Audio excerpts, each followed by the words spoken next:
Buenas tardes, soy Liliana Hernández Cortés, licenciada en Pedagogía Reeducativa y docente de básica primaria en la ciudad de Manizales, en una institución rural. Soy estudiante de la especialización en adicciones. Tiempo para todos y todas. Mi nombre es Gidelfonso Ramírez Casares, soy licenciado en Pedagogía Reeducativa y actualmente trabajo en el Sistema de Responsabilidad Penal en Bogotá y soy estudiante de la especialización en adicciones. Buenos días, mi nombre es Laura Pérez, soy psicóloga y estudiante de la especialización en adicciones.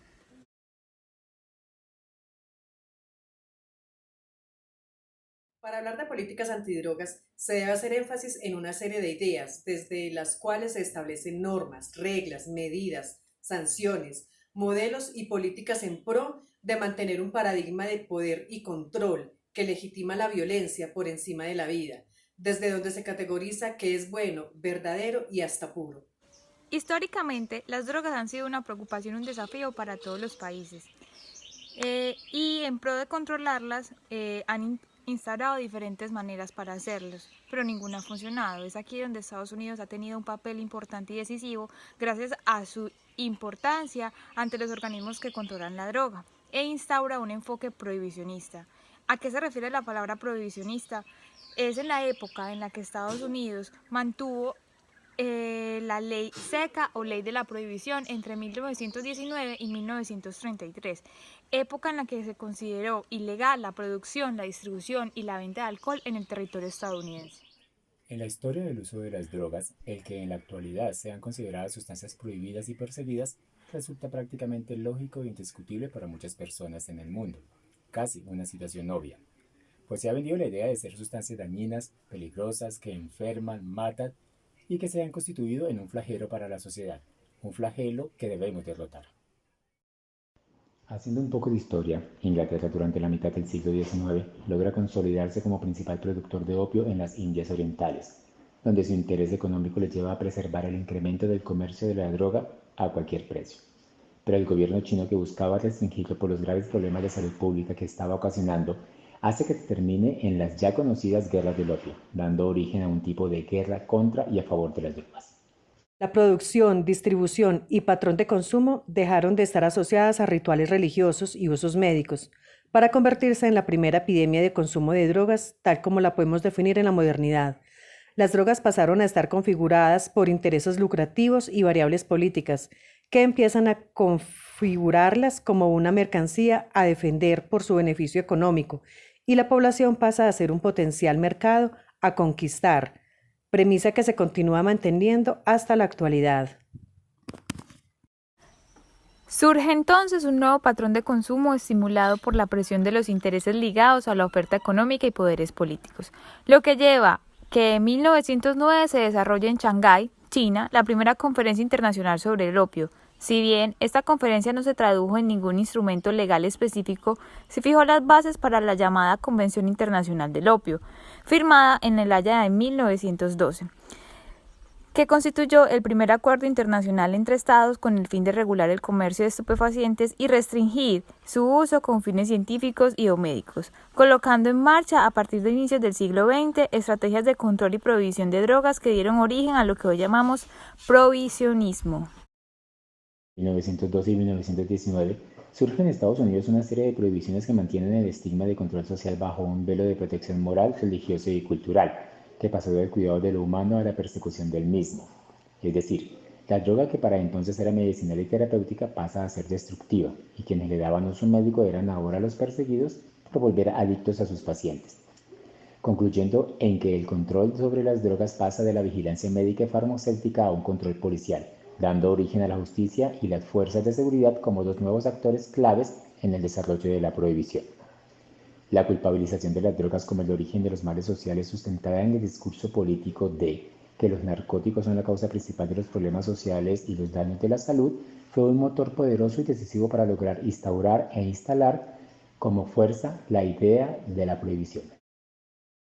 Tras la Segunda Guerra Mundial, surge la Organización de las Naciones Unidas, que se hace cargo del control internacional de drogas, bajo la premisa que era necesario organizar, unificar y categorizar las drogas para hacer un mejor trabajo en esta lucha prohibicionista.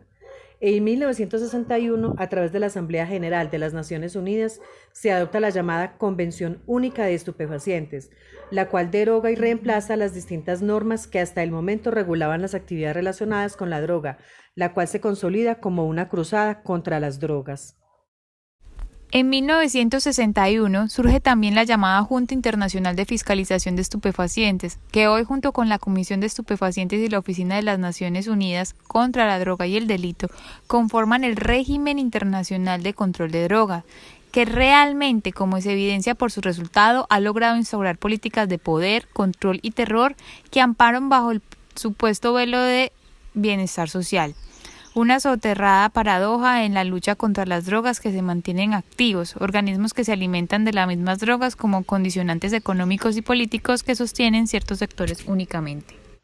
En la década de los 60, el consumo de drogas se expandió dando origen a diversos movimientos contraculturales que encontraron en el consumo de drogas psicodélicas un vehículo de expresión y comunicación, así como una forma libre de vivir la vida. El LSD, descubierto accidentalmente por Albert Hofmann, abarcó los nuevos movimientos juveniles promoviendo que el experimentar con diversas drogas sintéticas fuera parte del contexto histórico-cultural de la época en la cual se enmarcó el llamado Convenio sobre Sustancias Psicotrópicas organizado por la ONU en 1971, que incrementó de manera significativa el número de drogas objeto de fiscalización. Luego, en 1988, aparece la Convención contra el Tráfico Ilícito de Estupefacientes y Sustancias Psicotrópicas, desde la cual se establecieron medidas de fiscalización similares a las de los acuerdos previos, que regulaban y promovían la cooperación y colaboración internacional respecto al tráfico de drogas. Este acuerdo fortaleció la propuesta de una respuesta represiva al fenómeno de las drogas, con énfasis en la necesidad de reprimir el tráfico internacional, erradicar las plantaciones y sancionar penalmente todo tipo de posesión de drogas, aún para el consumo personal e individual, lo que llevó a una rápida expansión de entrega de armas y dineros para mantener esta guerra contra las drogas. Cada país adoptó a sus legislaciones nacionales las prácticas de vigilancia y control sobre la droga, algunos más ligados a los establecidos, los acuerdos internacionales, entre ellos los de centro y suramericanos. La idea de la prohibición a la circulación de las drogas logró muchos adeptos, lo cual tomó cada vez más entidad como intento de solución al problema de drogas, llevando a que la prohibición se proliferara como un dogma y no como una estrategia de vida, legitimándose como una imposición de la regla negativa y destructiva de la vida más que del dogma mismo. Con este dogma prohibicionista se puede hacer civil en relación a la manzana prohibida. La prohibición genera tentación y deja la libertad como opción tentadora. La prohibición en los mercados abiertos genera un comportamiento de buscar, de querer conocer y donde obviamente el pecado es causado por la droga considerada el demonio mismo. Esta trayectoria prohibicionista nos llevó de la prohibición a la imposición. Claro está, en este momento la dirección que toma es la de la regulación. El prohibicionismo fue contraproducente, generó corrupción, violencia y criminalidad, creó mafias y cárteles que en el marco de una intención utilitarista y económica provocó una desbandada de violencia que incapacitó a los estados para enfrentarla y controlarla realmente. La cultura prohibicionista es injusta, ineficaz, contraproducente, pues el problema de las drogas se debe manejar e entender, no controlar y criminalizar. Se debe abordar de manera inteligente y no dogmática. La penalización y la prohibición generó más daño que la misma droga. El estigma moral no funciona ni ayuda. Se debe partir de reconocer a las personas en su derecho a ser seres humanos, a recibir servicios que les proporcionen bienestar, aun si están en situaciones de consumo, situaciones de adicción. El problema no son las drogas, son las guerras y las violencias que se generan en torno a ella. Y en este marco, la prevención es difícil en una atmósfera de prohibición. Consecuencias como las guerras, las mafias, la violencia, el deseo por el dinero, la proliferación de las armas y las pérdidas humanas son, entre otros, el resultado de una cultura prohibicionista que nos deja hoy en el mismo lugar de cuando inició. No se ha logrado realmente nada. La guerra contra las drogas se acabó con la victoria de las drogas. Se debe cambiar el paradigma prohibicionista por uno que desvirtúe la utópica idea de un mundo sin drogas y que coloque al ser humano en una posición libre de asumirse como actores protagónicos en el control de las drogas en una decisión personal y libre y no controlada y punitiva. Esto nos lleva a pensar entonces que la visión reduccionista de culpar a las drogas por todos los problemas actuales es inadmisible y peligrosa, En cuanto a la elaboración de políticas públicas, pues se crean sobre una base falsa y no sobre la realidad humana, que es la atención de la situación.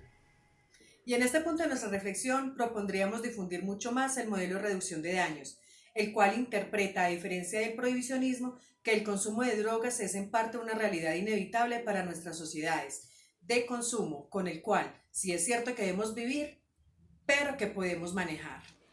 Vivimos en un mundo en que la mayoría de los seres humanos se han vinculado de alguna manera al consumo de sustancias psicoactivas desde su descubrimiento, casi siempre de manera controlada y no problemática. Lo que nos lleva a pensar en que si queremos encontrar nuevamente un equilibrio para evitar las consecuencias negativas del consumo de sustancias a nivel problemático, a la vez que no caer en una falsa, autoritaria e hipócrita quimera de un mundo sin drogas, Debemos construir y recuperar esa rica historia de coexistencia entre humanidad y sustancias psicoactivas, que finalmente dio origen a una coevolución magistralmente beneficiosa. Hasta que los intereses económicos y políticos la mancillaron llevándola por una línea de descontrol que desbocaron en un flagelo para la misma humanidad.